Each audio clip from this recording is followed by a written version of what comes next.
we will look upon how data is represented in the form of graph, that is graphical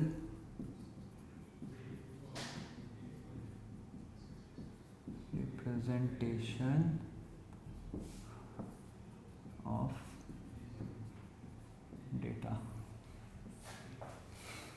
Alright, just know that there are three ways in which we can graphically represent data. One is a bar graph, second is a histogram, and third is a cumulative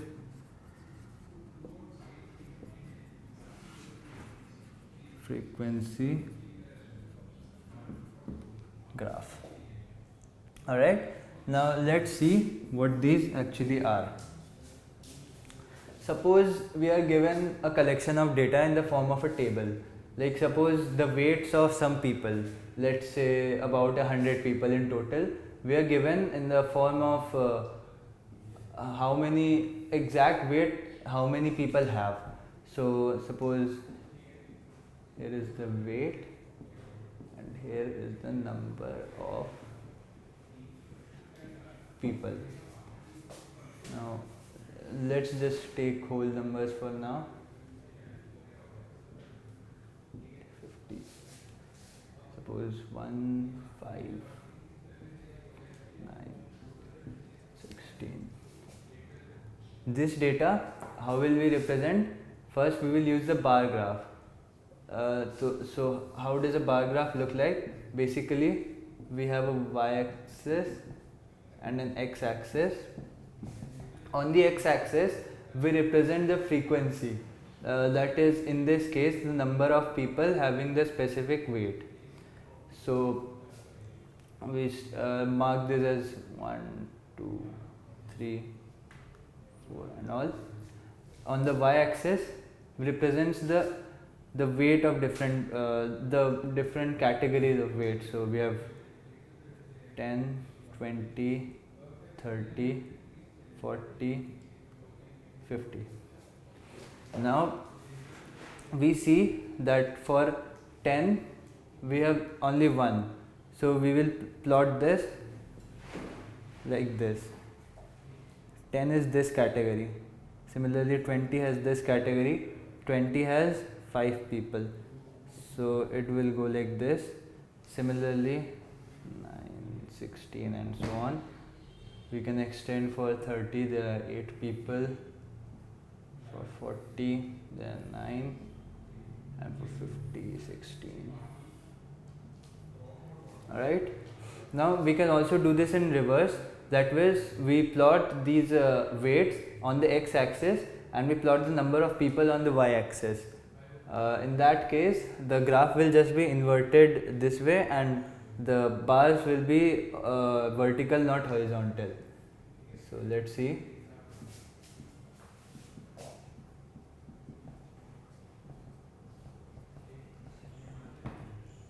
In this case this is 10, 20, 30, 40, so on.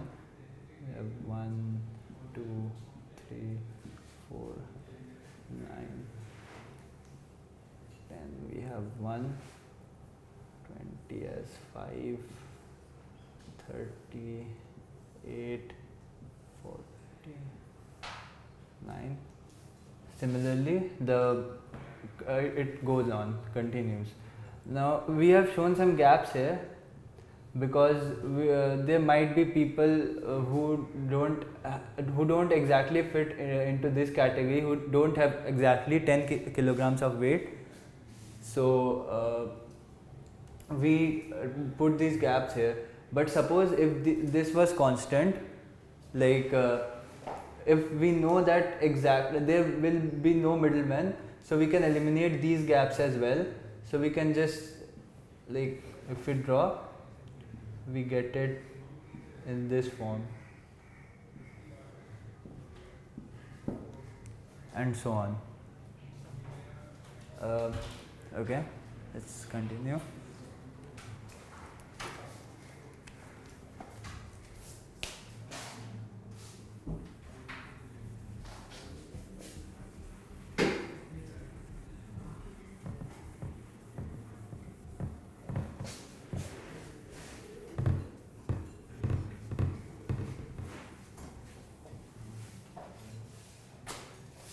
Next, we will see histograms.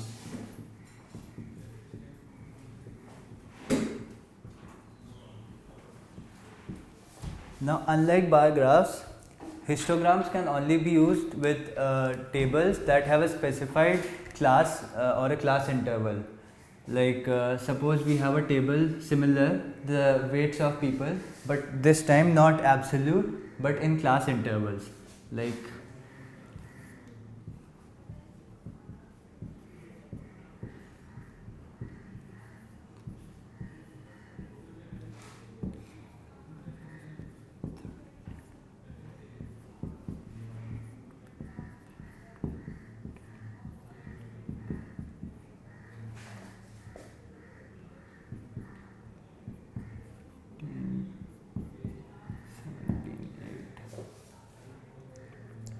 we have this table and we have to represent it graphically in the form of a histogram.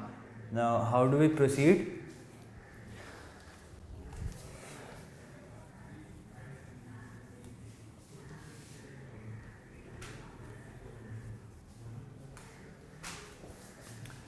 We like previous bar graphs, we draw an y-axis and an x-axis.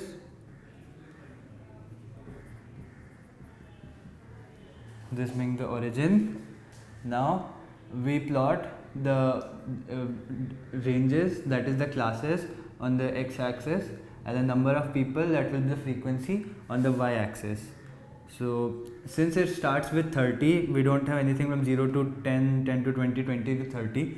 Let us show a break in this that determines that we have missed some values, and then let's start. This range being 30 to 40, this range being 40 to 50, and so on.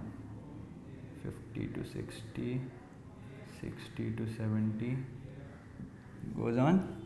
And the number of people, let's say 1, 2, 3, 10, 11, 12, and it goes on. So now we see that in the 30 to 40 category, there 11 people fall in that category. So the graph will look like this. In 40 to 50, there are 15 people. And 50 to 60, there are 17. 17 I haven't actually shown on the graph, so it will extend a bit. And there are 8 people in the 60 to 70 group. It will be somewhere here. This is how a histogram looks like.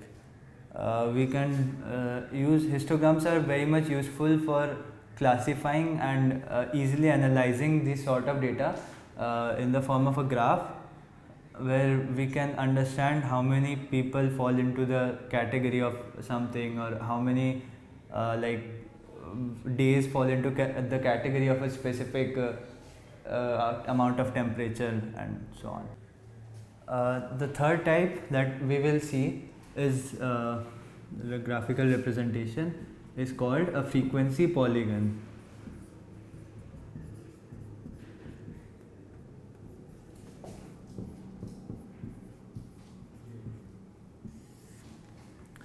To draw frequency polygon, basically we need a table that can help us draw a histogram. And first we draw the histogram, then we take the midpoints of each of the bars shown in each of the classes, and then we join them. So let's suppose take a table with classes of size 10 and continue drawing a histogram with that.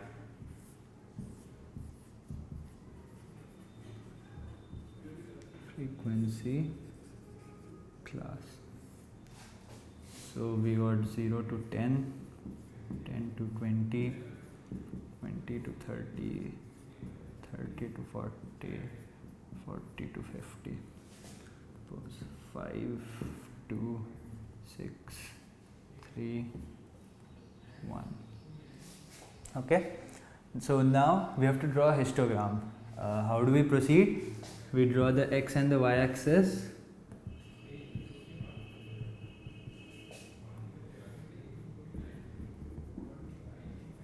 On the y-axis we plot points according to these, and we see the maximum here is 6, so we can easily plot 1, 2, 3, 4, 5, 6. On the x-axis we will plot the classes. Classes begin from 0 and end at 50 with 10 in intervals of 10.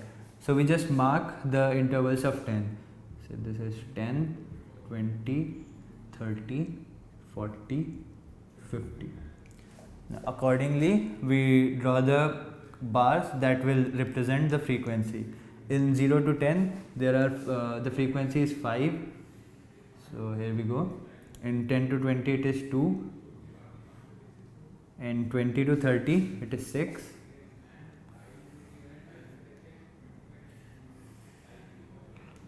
(30 to 40) has the frequency of 3,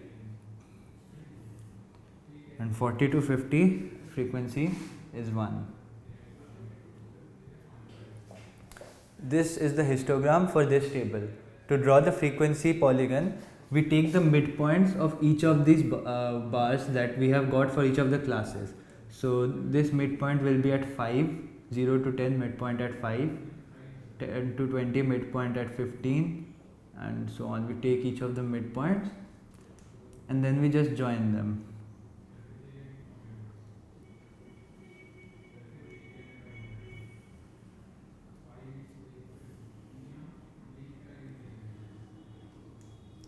So now we just erase the histogram and we get the frequency polygon.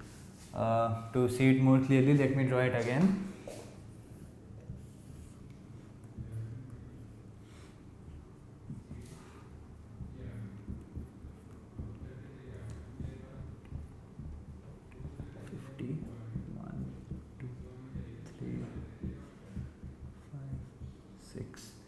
We see that at the point 5, the point we are looking at is 5. So suppose here it is. At the point 15, it is 2. So we got 2. At 25, we have 6. 25, we have 6. At 35, 3. 35 is 3. And at 45, we have 1. Now we just have to join these points.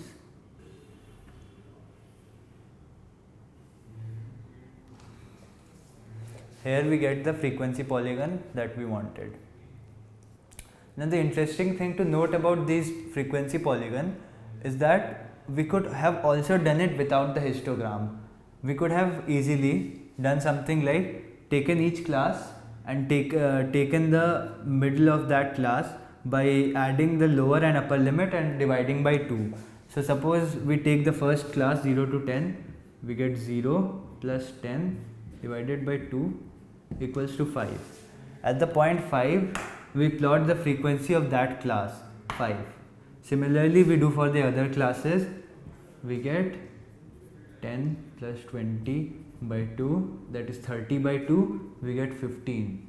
At 15, we plot 2.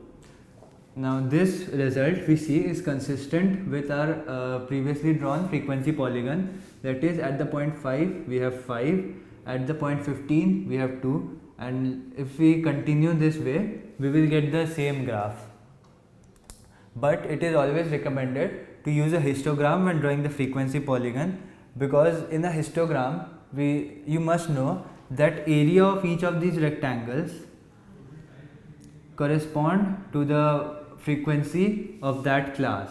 So if we draw the histogram, we can be sure that we have not made a mistake, but in this process sometimes we can easily overlook some things and the graph can come out wrong.